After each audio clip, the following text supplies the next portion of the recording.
Her drunk father traded her for 2 bottles of whiskey. A lumberjack found her tied to a tree. The rope was sisal, the cheap kind that shreds your palms if you pull too fast, and whoever tied it knew what they were doing. 3 wraps around the trunk, double knotted at the back where she couldn't reach. Her wrists were raw, not from fighting the knots. She'd stopped fighting a while before I found her, but from the bark. She'd been turning herself slow, trying to keep facing the wind so it didn't hit the back of her neck. That's the first thing I noticed about her. Not the dress, which was summer cotton and wrong for October. Not the bruise along her jaw, though I saw that too. What I noticed was that she'd been managing. Even tied to a tree in the cold, she'd been managing. I was cutting my way back to camp from the upper ridge, following the creek down where the aspens thin out and the pines start crowding.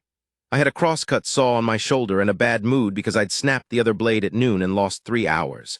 The sound I heard first wasn't crying. It was breathing, the kind you do when you're trying not to cry and your body is deciding for itself. Short, caught, nose running. I came around the big ponderosa, and there she was, 20 feet off the trail, tied to a lodgepole pine about as big around as a man's thigh. I stopped. She looked at me. She didn't scream, which told me something. She'd already worked out that screaming hadn't helped. I said, "I'm going to set this saw down." I set it down slow and stepped back from it. "You want me to cut you loose, or you want me to go find somebody else to do it?" She said, "There isn't anybody else." I pulled out my knife. Her name was Nora Hayden. She told me that after, sitting by the fire I'd built while she drank the coffee I'd made, which was terrible. I've never been able to make coffee worth a damn, but she drank it anyway. She had both hands wrapped around the tin cup like she was trying to warm them from the inside out. The rope marks on her wrists were already going purple. Her father's name was August Hayden, and he ran what passed for a mill operation 14 miles east, which meant he owned a broken-down rig and 3 men who mostly worked for the whiskey he paid them with instead of wages. She'd been cooking for all of them since her mother died 2 winters back. She was 18. I didn't ask how she knew I was asking, she just told me. She said her father had lost a card game to 2 brothers named Pryor who ran timber out of the valley south of mine. The debt was 2 bottles of rye. He didn't have the bottles, and he didn't have anything worth 2 bottles, so he traded her instead. The Pryors had tied her to that tree as what she called a holding measure while they went back for their wagon. I asked her what she wanted to do. She said she wanted to not go back. That was the whole of it, stated flat, no begging in it at all. Just the thing she wanted, said plain. I told her she could stay in camp tonight, and in the morning I'd figure out what came next. My camp wasn't much. A canvas wall tent I'd had for 11 years patched in 4 places. A wood stove that vented out a tin pipe. A cot, a folding table, 2 camp chairs, and more tools than furniture. I gave her the cot and slept in one of the chairs with my boots on and my back against the stovepipe for warmth. She slept about 3 hours, and then I heard her wake up and lie still, the way you do when you're in a strange place and don't know yet if it's safe to move. I was awake anyway. I said, "There's more coffee if you want it." A pause, then, "Is it still bad?" "Worse," I said. "It sat on the stove." She laughed, just once short like it surprised her. "My name is Cal Marsh. I was 41 that fall. I'd been cutting timber in the Harlan Range for going on 9 years, mostly alone or with a 2-man crew when the contracts were big enough to warrant it. Before that, I'd been a lot of things: ranch hand, freight driver, 2 years with a surveying outfit that went broke outside of Laramie. I'd had a wife once early. She'd left after 2 years because I was gone more than I was home, and when I was home, I was quiet in a way she said felt like a wall. She wasn't wrong. I didn't know how to be different then. I'm not sure I learned exactly. I just got older. I want you to understand what kind of man I was at 41, because it matters to what came after. I wasn't a hard man in the way people use that word to mean cold or cruel. I was hard in the way that wood gets when it dries too fast, dense, without much give, liable to crack under the wrong pressure. I worked. I kept my camp clean. I paid what I owed and didn't borrow. I had 2 friends in the valley, one being Abe Coulter, who ran the mill supply in Harlan, and the other being his dog, which liked me better than most people did. Nobody was waiting on me. That's what I mean. In the morning, I rode down to Harlan with Nora on my spare horse, a gray mare named Consequence, which tells you something about how I named horses. And I went to see Judge Elias Ford, who was technically a justice of the peace, and practically the closest thing the valley had to law. Ford heard the story.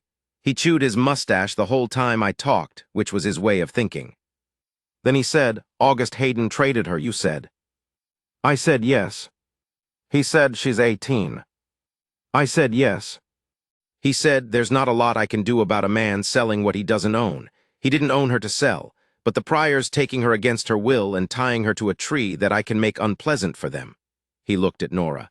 You want to press that? She said, I want to make sure they don't come looking. Ford said he'd send word that the matter was under his eye and that the Pryors had best stay south of the ridge. Then he looked at me over his glasses. He said, what's your plan for her, Marsh? I said I hadn't got that far. He said, well, get there. There was a woman in Harlan named Delia Voss who ran the dry goods and took in boarders in the 2 rooms above it. I asked her if she had a room. She did. I paid a month in advance from the wages I'd been holding, which left me short but not broke, and I told Nora she had a month to figure out what she wanted. She looked at me for a moment with an expression I couldn't quite name. Then she said thank you. I rode back up to the ridge and went back to work. For 2 weeks, nothing. I cut timber. The Pryor brothers sent no one. August Hayden sent no one. I let myself think it was settled. Then Abe Coulter rode up to my camp on a Wednesday afternoon, which Abe never did. He was a man who believed the mountain should come to Mohammed, and I knew before he got off his horse that something was wrong. He said the Pryors had come into Harlan the night before and gone to the boarding house. Not to cause trouble, they said, just to talk to the girl. Delia Voss had turned them away and gone and got Ford, and Ford had turned them away harder. But Abe said the older one, the one called Del Pryor, had stood in the street after and said loud enough for witnesses that a debt was a debt, and that the girl had been handed over fair and he meant to collect. I asked how Nora was. Abe said she was all right. Shaken, but all right. He said Delia Voss was a capable woman and had loaded her shotgun in full view of anyone watching. But he said it didn't sit right, leaving it like that. I came down off the mountain the next morning. I had a conversation with Del Pryor that I won't describe in full, because it isn't the part of this story that matters. What I'll say is that it happened in the street in front of the feed store, and that Del Pryor was a bigger man than me and 15 years younger, and that by the end of it, he was sitting in the street with his hat in his hand, and his younger brother was standing well back, and Judge Ford was watching from the doorway of his office with his arms crossed. I didn't use a gun. I want to be clear about that. I used my hands, which at 41 after 9 years of timber work are not the same as most men's hands. Del Pryor found that out. What I said to him when he was sitting down and listening was that the girl didn't belong to him, she didn't belong to her father, and she didn't belong to me. She belonged to herself. But I was going to make him a promise, that if he came within a day's ride of Harlan looking for her, I would stop being civil about it. He believed me. I went to the boarding house after.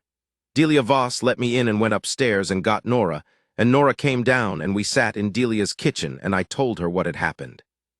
She listened with her hands flat on the table, not wringing them, not fidgeting, just flat like she was steadying herself. When I finished, she said, "Are you expecting that to hold?" I said I thought it would for a while, but maybe not forever, and that if she wanted to go somewhere farther, east, maybe, or north, where she had nobody looking for her, I could help with the fare. She was quiet for a moment. Then she said, "Where would you have me go, Cal?" Not a question exactly, the way she said it. I said I didn't have an answer for that. She said, "I've been here 2 weeks and I've already got 3 days of work at the mill supply. Abe Coulter says he needs someone who can keep accounts. And Delia says if I stay through winter, she'll take the room off my rent for help with the store." A pause. "I'm not looking to run." I said that was good. She said, "You keep coming down off your mountain to look after things." I said that wasn't. I started to say it wasn't anything, but she looked at me in a way that stopped the sentence. She said, "I know what it is." I didn't know what to do with that, so I put my hat on and said I'd best get back up to the ridge before dark. She walked me to the door. At the door, she put her hand on my arm just for a moment and she said, "Thank you for all of it." Her hand on my arm was a small thing. Her hand was small, but I felt it through my coat sleeve and I thought about it for most of the ride back up. November came in hard. The first real snow hit the ridge the second week, 4 inches, and I broke camp and moved down to the winter quarters I rented from Harlan, a one-room shack behind the livery that was drafty but solid. Most of the timber crews did the same. The mountain work went a skeleton pace in winter. I took odd jobs, repair work, split wood for the hotel, helped Abe Coulter build a new storage addition onto the back of the mill supply. Which is how I ended up seeing Nora most days. She kept accounts for Abe, like she'd said. She had a desk in the back corner near the pot-bellied stove, and she was there when I came into work and there when I left, and sometimes we talked and sometimes we didn't. She had a way of being in a room that didn't demand anything. She wasn't quiet in the way that means waiting to be asked. She just didn't fill space she didn't need to fill. I found I liked that. One afternoon in early December, I came in from work and she was bent over a ledger, and without looking up she said, "There's coffee on the stove, and Abe says it's better than yours so you don't get to complain about it." I poured a cup. I said, "He told you about the coffee." She said, "He told me everything. He says you're the best axeman in the Harlan Range and the worst camp cook alive." I sat down in the chair across from her desk. I said, "What else did he tell you?" She looked up then. She had gray eyes, Nora Hayden, the color of creek water in winter. She said, "He told me you were married once and that she left because you work too much and don't talk enough." I said, "He's a generous man with other people's business." She said, "He also said you haven't taken wages for the work on his addition, that you've been doing it because you said you owed him from when he spotted you supplies 3 winters back." A pause. "He said the debt was $5 and you've done about $200 worth of work." I didn't say anything. She said, "I wanted to know about you." I asked. I looked at my coffee. She said, "I don't think that was wrong of me." I said I didn't think so either. "The thing I have to tell you about, and I'll tell it true even though it doesn't show me well, is the week in January. Delia Voss had a nephew who came down from the territories, a man named Cole Voss, 28, who had land and cattle and a face that women in Harlan seemed to find pleasing. He was in town for the winter and he came around the mill supply regular. I noticed. I noticed the way he talked to Nora and the way she laughed at things he said, and I told myself it was none of my affair and kept telling myself that. One evening I was splitting wood behind the livery, and Abe came out and leaned against the fence and watched me work for a while. I was splitting faster than I needed to. He said, "You know Cole Voss isn't a bad fellow." I set up another round and hit it too hard and split it into 4 pieces instead of 2. He said, "He's also not what I'd call a steady man. His cattle operation's mostly debt, and he's had 2 engagements that came to nothing." I said I wasn't asking. He said, "I know you weren't. I'm telling you anyway." He picked up one of the wood pieces and set it aside. "She asked about you, not Cole Voss, you." I stopped splitting. He said, "I'm old and I've seen a lot of men convince themselves out of things they wanted." He pushed off from the fence. "Don't be stupid, Cal." Then he went back inside. I thought about it for 3 days, which is approximately 2 days and 22 hours longer than I should have. What I kept coming back to wasn't whether she might want me. Abe's words had landed and I believed them, but whether I had any business wanting her. She was 18. I was 41. She'd been through something that would have broken a lot of people, and it had not broken her, and I didn't want to be another man making claims on her time and her life before she'd had a chance to find out what she wanted. I went to see her on a Thursday evening, not at Abe's, at Delia's kitchen where she was helping with supper. I sat at the table, and Delia made herself scarce in the way that meant she'd been told to make herself scarce, which meant Nora had thought about this too. I said I had something to say, and I'd rather just say it straight. She said, "All right." I said, "I'm too old for you, probably. I work most of the time. I don't talk as much as I should, and when I'm thinking I go quiet in a way that some people find like a wall. I've been told that. I don't have a house. I've got a winter shack and a camp and a 9-year contract on timber land that runs out in 4 years, and I don't know what's after that." I stopped.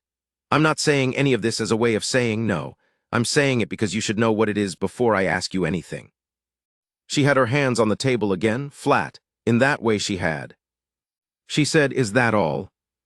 I said, "Pretty much." She said, "Cal, I was tied to a tree in October." A pause, very even. "I know what men who think they own things look like. I know what men who don't look like, too." She looked at me steadily. "You bought me a room and you didn't once suggest that I owed you anything for it. You knocked Del Pryor into the street and then you came and told me about it and asked what I wanted to do next." She stopped. You want me to tell you that I've thought about you? I've thought about you every day since October. I didn't have anything to say to that. She reached across the table and put her hand over mine. Not a small touch this time, her whole hand pressing down. She said, I'm not a girl who doesn't know her own mind. Ask me what you were going to ask me. So I asked her. She said yes. She said it fast, like she'd had the answer ready. We didn't marry until spring, which was Nora's idea. She wanted to get through winter first, she said, wanted to be sure she knew the valley and knew herself in it before she changed her name. That seemed right to me. We spent those months the way we'd spent December, working near each other, talking when there was something to say, being quiet when there wasn't. I'll tell you what those months taught me about her, because it's the part of this I want to get right. She was not a soft woman. She had softness in her. There were mornings I'd see her with Delia's young grandchildren, 2 boys who stayed through January, and she was easy and warm with them in a way that caught me off guard. But her spine was her own. She fought for herself. She had been fighting since her mother died, and she had gotten good at it. She wasn't looking for someone to fight for her. What she was looking for, and she told me this directly, late one night at Delia's table with the lamp turned low, was someone she could trust to be what they said they were. That was the whole of it. She said she'd had enough of men whose words meant one thing and whose hands meant another, and she didn't care about money or land or good looks. She cared about whether a man would look her in the eye and tell her the truth and then go do what he said he'd do. I thought about that a long time after. I thought I can do that I know how to do. The week before we married, Cole Voss left for the territories, and 3 men in town let me know about it in the particular way men let other men know things they think are pointed. A little too casual, watching my face. I didn't react. I'd stopped worrying about Cole Voss in December. We married on a Saturday in late April with Abe Coulter and Delia Voss and Judge Ford and about 12 other people in the yard behind the dry goods store. Ford did the ceremony. He kept it short because he knew me. Nora wore a blue dress that she'd made herself over the winter, and she'd done something to her hair that I couldn't describe but that I thought about for a week after. When it was done, Abe shook my hand for a long time and said something that I won't repeat because it was private, but it had to do with the kind of man he thought I was, and I'm not ashamed to say that it sat in my chest like a coal. We had a house by summer, not the winter shack, a proper house, 2 rooms and a good stove on the edge of town near the creek. I built most of it myself on evenings and Sundays from May through July, and Nora helped when she wasn't at Abe's, and there were nights we worked past dark with a lantern hung from a nail because neither of us wanted to stop. The night I set the last board on the porch, and it was done, truly done, the house standing there solid and smelling of pine. Nora came out from inside and stood next to me, and we looked at it together. She leaned against my shoulder, just leaned there, no words. I put my arm around her, and I felt her breathing slow, the way it does when a person is fully somewhere and not in their head about it. I thought about the rope and the raw wrists and the girl who'd been managing in the cold. I thought about the morning I came down off the mountain and put Del Pryor in the street. I thought about every year before that fall when I'd come down from the ridge at winter and gone to my shack and had no particular reason to hurry back in the spring. I didn't say any of that. I just stood there with her shoulder against mine, and the new house in front of us and the creek making its noise in the dark. Nora said quietly, I'm glad it was you who found me. I didn't answer for a while, then I said, so am I. The lantern was still burning on the nail inside the empty front room, throwing a square of yellow out onto the porch boards. After a while, we went in. I want to say one more thing, and then I'm done. August Hayden died 2 years later, drinking, which surprised nobody. I didn't feel what I expected to feel when Abe told me. Not much of anything, really. He was a man who had stopped being much of anything a long time before he died, and his absence didn't change the shape of the days. Nora didn't go to the burial. She didn't explain that, and I didn't ask her to. What she did that afternoon was take the ledgers she'd been working on at Abe's home to the house and spread them out on the kitchen table and work on them while I built up the fire.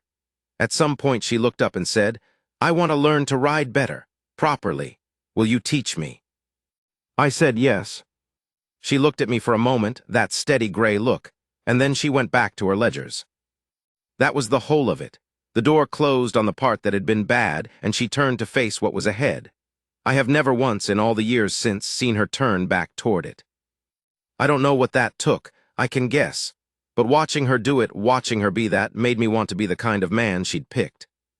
Made me want to deserve the thing she'd given me, which was trust, freely handed over, by a woman who had every reason not to trust anything. That's the hardest thing to earn, and the best. The porch faces west. Most evenings, when the work's done, we sit out there.